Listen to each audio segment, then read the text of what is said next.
Bismillahirrahmanirrahim. Bismillahirrahmanirrahim. Dear students, Assalamu alaikum. Hope you are good. Now, in this lecture number 4 of the group statement of comprehensive income, we are going to discuss a few problems on the topic. तो इससे previous lectures में आप लोग जो हैं वो इसके कुछ topics को theoretically अच्छे तरीके से समझ चुके हैं और इलस्ट्रेशन भी हो चुकी हैं। तो लेट्स सी हम इसमें ये कुछ प्रॉब्लम्स को कैसे डिस्कस करते हैं। So before going to the problems itself we revise a few theoretical aspects of the same. तो इसमें सबसे पहली चीज़ ये है कि we are going to prepare group statement of comprehensive income. इसमें वही तरीकाकार है जो कि हम पहले बैलेंस शीट में यूज़ कर चुके हैं, जिसको हम group statement of financial position कहते हैं। We had been doing the process of adding together line by line different items of the parent company as well as the subsidiary company. So here in group statement of comprehensive income we will repeat the same. We will adding together line by line the individual statement items of the statement of comprehensive income of all the companies in the group. This process is known as consolidation. और इसमें क्या कैसे होगा कि for example we will take the sales value of the parent company and we will take the sales value of the subsidiary company and we will add them together, and this is called adding together line by line.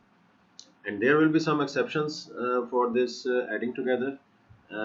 These exceptions will be discussed in the coming slides. So basic rule for the exceptions is that any intra-group items are cancelled out in the consolidation process. So keep in mind कि हम intra-group items को जो है consolidated statements के अंदर नहीं लेते। तो इसमें सबसे पहला जो है item है वो है intra-group sales. So in case of intra-group items, intra-group sales are included in the sales revenue of the selling company and in the cost of sales of the buying company. When individual statements are prepared, obviously it is understood that the sales will be available in the selling company. That sales, intra-group sales, will be included in the sales revenue of the selling company and it will be in the cost of sales of the buying company. It is very genuine. So what we have to do, we have to deduct from group sales revenue and from the group cost of sales. The same amount will be deducted from the group sales revenue and the same amount will be deducted from the group cost of sales when we are preparing the group statement of comprehensive income. Group statement of comprehensive income, आपने यहाँ पे देखा कि लफ्ज़ इस्तेमाल हुआ group statement of comprehensive income. तो international accounting standards में इसके नाम के हवाले से थोड़ी सी चेंज आई है। तो प्रीवियसली ये नाम यूज़ होता था और अब करंटली इसका नाम ग्रुप स्टेटमेंट ऑफ प्रॉफिट और loss and other comprehensive income के तौर पे भी यूज़ हो रहा है। So in the next slides we will be using group statement of profit और loss and other comprehensive income. जब ये इंडिविजुअल कंपनी होगी ऑब्वियसली तो फिर इसका नाम स्टेटमेंट ऑफ प्रॉफिट और loss and other comprehensive income होगा। It is understood. Just like we have talked about the intergroup sales, the same is the case with the interest payable. So the intragroup interest payable will also be cancelled out. So in the same way, we continue to the next slide. Here we will be discussing about the dividend. Dividend paid by a subsidiary to its parent company are cancelled against the dividend received shown in the parent statement of comprehensive income. So the same is the case with the dividend as well. Now we come to the provision for unrealized profits.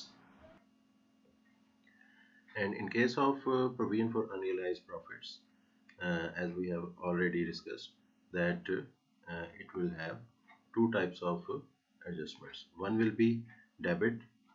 We will be doing debit the profit of the selling company, and we will be crediting the inventory of the balance sheet of consolidated statement of financial position.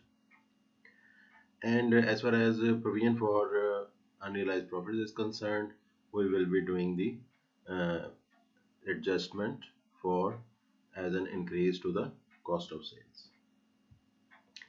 Now let's move to the next slide, in which we will be seeing the pro forma of consolidated statement of comprehensive income. This is the pro forma, and we have already seen, understood the workings of the statement. In this statement, there is revenue is written. Revenues will be added together, and cost of sales will also be added together. Provision for unrealized profits will be added to cost of sales, and so on. This is the pro forma, and now we come to the specific point of our presentation, that is our problem number 1. Let's see what is written in this test your understanding 1, or this is our problem. Here are some revenues and cost of sales and gross profit. There are two companies, one is parent company, the other one is subsidiary company. Paris and London have been used the names of the parent company and subsidiary company. Routine में जैसे कि आप देख रहे हैं, illustration में जैसे कि आपने पहले देखा है, पेरेंट कंपनी है, सब्सिडरी कंपनी है, उसके रेवेन्यूज़ हैं, कॉस्ट ऑफ सेल्स हैं, तो ये सब चीज़ें हम जो है इसको देख चुके हैं और इसमें कोई नई चीज़ नहीं है। थोड़ा सा हम इसके एडजस्टमेंट्स को डिस्कस कर लेते हैं। एडजस्टमेंट्स के अंदर या एडिशनल इंफॉर्मेशन जिसको हम कहते हैं, अगर कोई नई चीज़ है उसको मैं आपके साथ शेयर कर लेता हूँ। तो इसके अंदर हम देख सकते हैं कि फर्स्ट इंफॉर्मेशन के अंदर ओनरशिप स्ट्रक्चर गिवन है which is 80%, and then goodwill की कैलकुलेशन का जिक्र है, और goodwill was calculated valuing non controlling interest using the fair value method. Then a goodwill impairment of $38,000 was found to be necessary at the year end. So impairment का भी इसमें मामला मौजूद है. ओके, तो गुडविल के बाद सबसे अहम चीज़ जो देखने की होती है consolidated statement of comprehensive income में, वो होती है इंट्रा ग्रुप ट्रेडिंग. तो इंट्रा ग्रुप ट्रेडिंग हमें नज़र आ रहा है कि पॉइंट नंबर 3 में कि Paris made sales to London at a selling price of $600,000. So ये हमें पता चल गया कि इंट्रा ग्रुप सेल्स जो हैं वो 600 है. ये वर्किंग भी आपको समझ आ गई. बाकी सबसे अहम चीज़ एक और होती है, वो प्रोविजन फॉर अनरियलाइज्ड प्रॉफिट्स होती है. तो इस इलस्ट्रेशन के अंदर, इस प्रॉब्लम के अंदर इन्होंने आपको एक कैलकुलेटेड वैल्यू पहले से दे दी है. The profit element included in London's closing inventory was $30,000. So London was the buyer company. तो बायर कंपनी की क्लोजिंग इन्वेंट्री के अंदर जो कि अभी तक आउटसाइड पार्टी को सेल आउट नहीं हुई थी, उसके अंदर मौजूद प्रॉफिट एलिमेंट 30,000. सो ये सब करने के बाद हमने जब क्वेश्चन को अच्छे तरीके से अंडरस्टैंड कर लिया, तो अब हम इसके सोल्यूशन की तरफ आ जाते हैं. सोल्यूशन में आप देख सकते हैं कि लाइन बाय लाइन रेवेन्यूज़ को ऐड किया, कॉस्ट ऑफ सेल्स को ऐड किया, फिर आपको पता है 600,000 जो है इंट्रा ग्रुप सेल्स है उसको एलिमिनेट किया, पीयूपी इज़ गिवन, वो कॉस्ट ऑफ सेल्स में ऐड किया. रूटीन मैटर है और सारी चीज़ें करके इम्पेयरमेंट की वर्किंग का जिक्र है, पीछे एडिशनल इंफॉर्मेशन में जिक्र है, उसको भी आपने एडजस्ट किया. इंट्रा ग्रुप डिविडेंड को जैसे आप पहले समझ चुके हैं, इन्वेस्टमेंट इनकम को एडलेस किया. ठीक है, ये आप सारी चीज़ें करते हुए आप आगे प्रोसीड करते हुए आपने फाइंड आउट कर लिया प्रॉफिट फॉर द ईयर को. तो profit for the year calculation करने के बाद अब हम आगे आते हैं अदर कॉम्प्रिहेंसिव इनकम की तरफ. अदर कॉम्प्रिहेंसिव इनकम में as you can see that there is no special item, so we taken it as 0. So total comprehensive income comes out to be 372. So आपको previous illustration से अच्छे तरीके से याद है कि this is the step where we have to allocate attribute to non-controlling interest share. हमने non-controlling वालों का भी हिस्सा यहाँ पे देना है. और आप सोच रहे होंगे 372 जो है टोटल कॉम्प्रिहेंसिव इनकम आ गई है, इसका 20% हम दे डालें. नहीं, ये प्रीवियस इलस्ट्रेशन में भी आपको याद है कि 20% देना है, नॉन कंट्रोलिंग इंटरेस्ट वालों को ज़रूर देना है, लेकिन नॉन कंट्रोलिंग इंटरेस्ट वालों का हिस्सा सिर्फ और सिर्फ सब्सिडरी में है. सब्सिडरी यानी कि द लंदन कंपनी, उसके प्रॉफिट को देखा जाएगा, उसके प्रॉफिट ऑफ द ईयर को देखा जाएगा. So you can see I am taking the cursor over here. This is 372, 20% of the 372, and where it is located here. Profit for the year for the London subsidiary company is 362. So 20% of the 362 will be taken.